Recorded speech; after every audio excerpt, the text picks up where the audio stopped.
Hello, everybody. We are going to begin discussing issues and intervention strategies for individuals who have developmental disabilities. We are going to begin with Chapter 8. Most of Chapter 8 just goes through the various types of developmental disabilities that you're likely to see with AAC, and there are several of them listed. You're going to see countless more, some random syndromes that are really obscure and not very common. You're going to definitely see a lot more. I'm not going to go through each of these different diagnoses because you've probably either had some exposure to them before, or you can just look them up and read more about them in your book if you have any questions. So I'll let you go through those on your own. And I'm going to go ahead and start on here with the big picture. So really what you need to look at, regardless of what the person's diagnosis is, which their diagnosis is going to be part of problem solving where they're going to be at for an AAC device, but you need to look at the big picture and figure out what level of communicator is the person. Are they level 1, which is an emerging communicator? Emerging communicators tend to be pre-symbolic. They're not using pictures yet. They're not using sign language yet. They're not using meaningful words yet. Those things are all symbols for communication.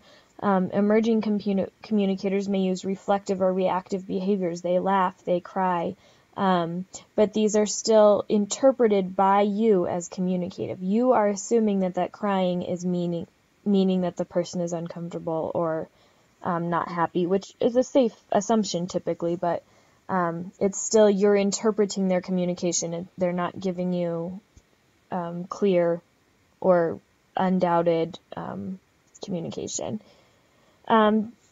Emerging communicators typically exhibit intentional goal-directed behaviors. It doesn't necessarily have to be towards another person, but if they're hungry and they go to the kitchen and they start crying in the kitchen, that might be, you can interpret that to mean that they're hungry. They might reach or grab something that they want. That's a goal-directed behavior.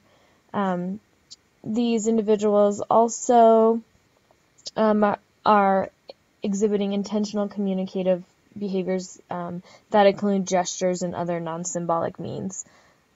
The next level of communicator is a beginning symbolic communicator. So this is your individual who's beginning to get some of it down. They might have 3 or 4 signs, like for more and eat and drink or whatever. They might have a few vocalizations. They might be able to say mom or more or whatnot. Those are the common first few ones. They might be beginning to understand how to use pictures, like a modified PEC system, that if they give you the picture of the car, they'll get a toy car and whatnot.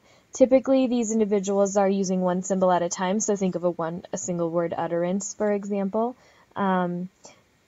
Beginning symbolic communicators may have tried some object-based or communication picture communication strategies. They may have tried a speech-generating device. You're typically just beginning stages of that. You're looking at the 1 to 2 word utterance level. You're working on really teaching a whole lot of vocabulary. Then you have the intermediate symbolic communicator, which is level 3. These are your communicators who are doing much better with the symbolic piece of it. They might have 25 or more symbols, whether these be picture symbols that they know and use and understand. These might be signs that they know and use and understand. It might be words. They typically have a rudimentary understanding of word order, so they might say want cookie or bedtime or whatever, to give you some of that typical syntax that we see. So now we're going to get into Chapter 9, which is supporting participation and communication for beginning communicators.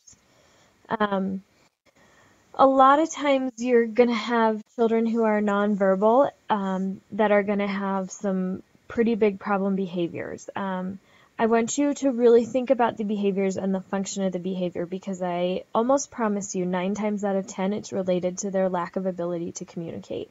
So I like to look at the ABC model, antecedent behavior consequence. If the behavior is the child is at recess and they throw sand in another kid's face, let's think about why they did that. If you have a kid who's nonverbal, they're playing in a sandbox with other kids and the other kid has a toy car. Well, if your child who is nonverbal wants that toy car, they can't say, "Can I have a turn, please?" So they figured out that if they throw sand in that kid's face, that kid is going to run away crying and leave the car. They're going to grab the car. The consequence is they got what they wanted for that. They got reinforced by throwing the sand in the kid's face because they got the car. It's really important to really look at all of those behaviors that children who are nonverbal are having and try to figure out why they're having. Because like I said, it's almost always going to tie back to a lack of communication, and that's something that we really need to build and support.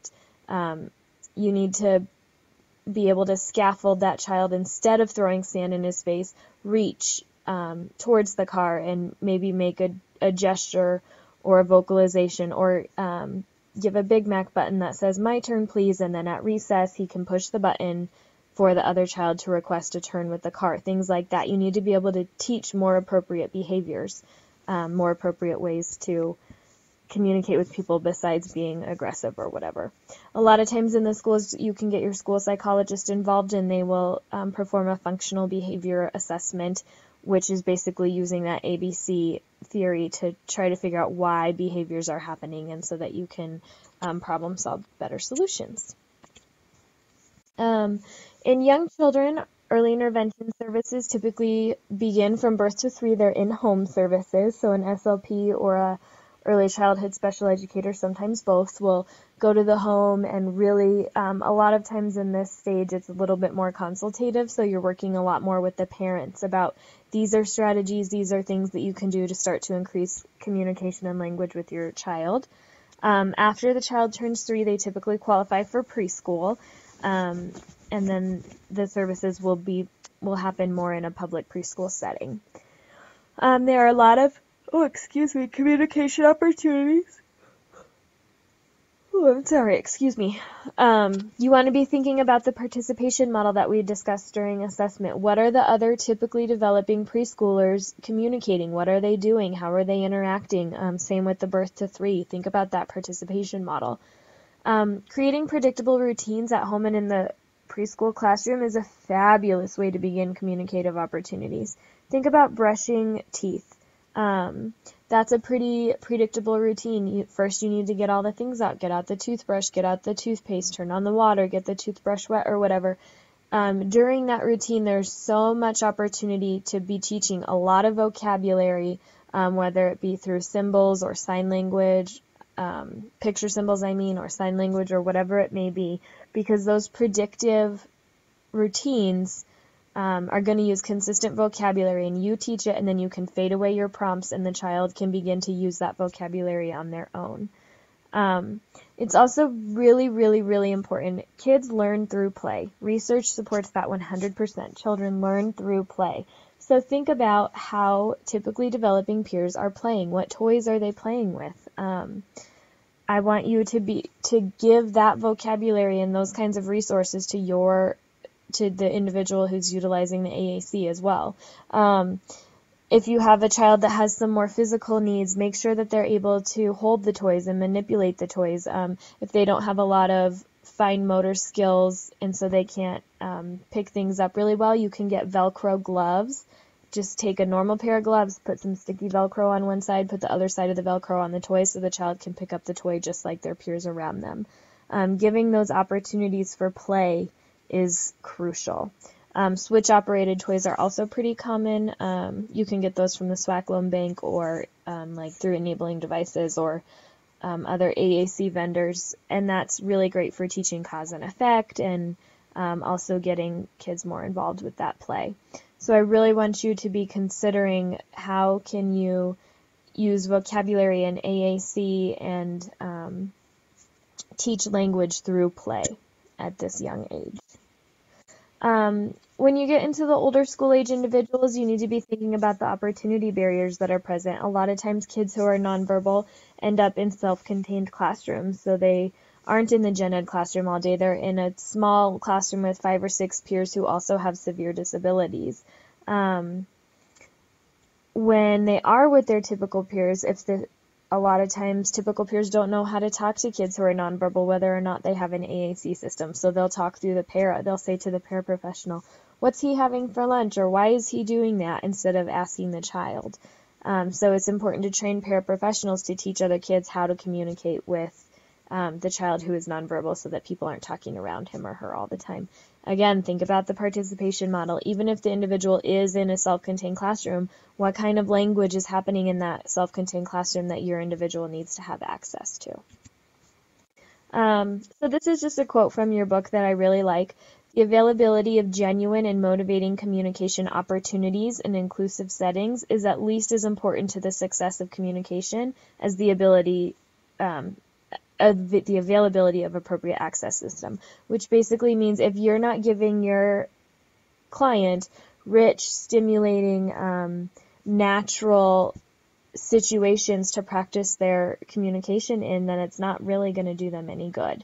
So I just think that that's a really important thing to think about. You need to be aware of not just doing therapy one-on-one in a tiny little closet by yourselves all the time. Get out with that child. Go other places. Play with other kids. See other people. Teach that communication in a really natural context. That's going to get the best results. When you're training facilitators to strengthen that non-symbolic communication,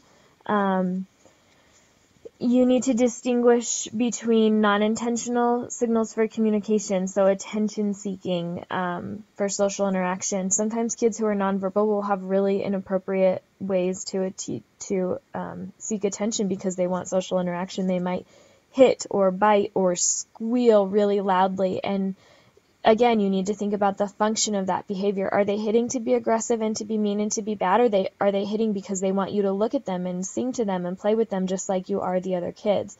While hitting is not an appropriate way to gain attention, you need to give them a communication strategy that is appropriate to gain attention. You can teach a tap on the shoulder. You can program a button into the device that says, "Look at me, please." Something else, but teach an appropriate attention-seeking signal if you do have the behaviors that are not appropriate.